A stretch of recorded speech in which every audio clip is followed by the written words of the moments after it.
Hey guys, and welcome to the UBL Garage. I'm here with some really bright hideaways. These are the Feniex Cannons.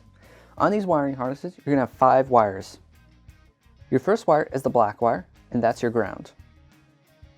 The next wire is your red wire, and that's to activate mode 1. Your yellow wire is to activate mode 2, and the green wire is to activate mode 3. If I were to activate all 3 modes at the same time, mode 3 would be the only one to turn on, because mode 3 overrides 2 and 1, and mode 2 overrides 1. For each of the modes, a separate pattern can be chosen, and with a split color light, each mode can even use one or both of the colors. Now my last wire is the blue wire, and that's for pattern changing and to sync them. Let me turn these on and show you how they work. So I've activated the red wire, which is mode 1. Now watch how I can change between mode 1 and 2, and the pattern is different, as well as mode 3.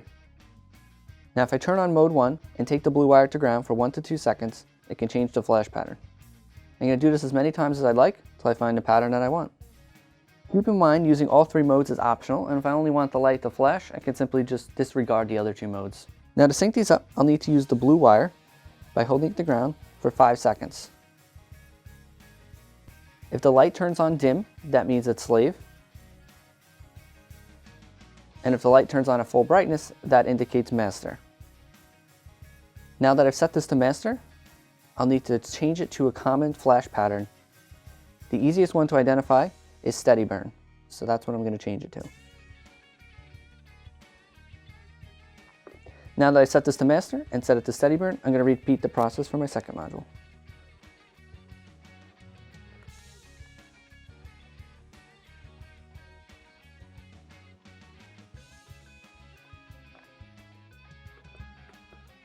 Now I'll connect the wires together.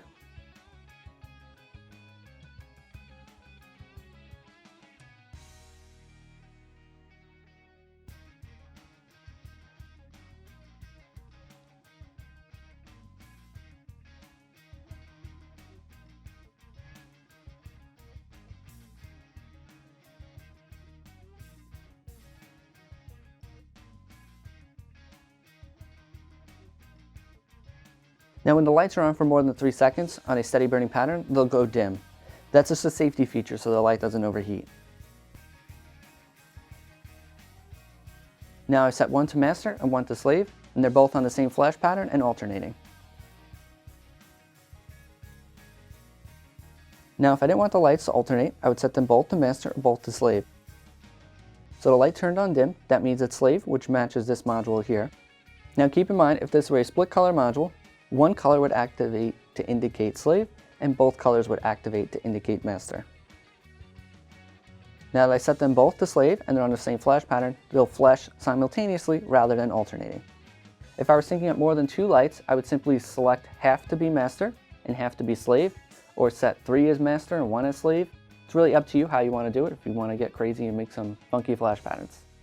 So that's the basics of wiring up and syncing your Feniex Cannons. If you have any questions, feel free to contact us. Thanks for watching, and we'll see you next time.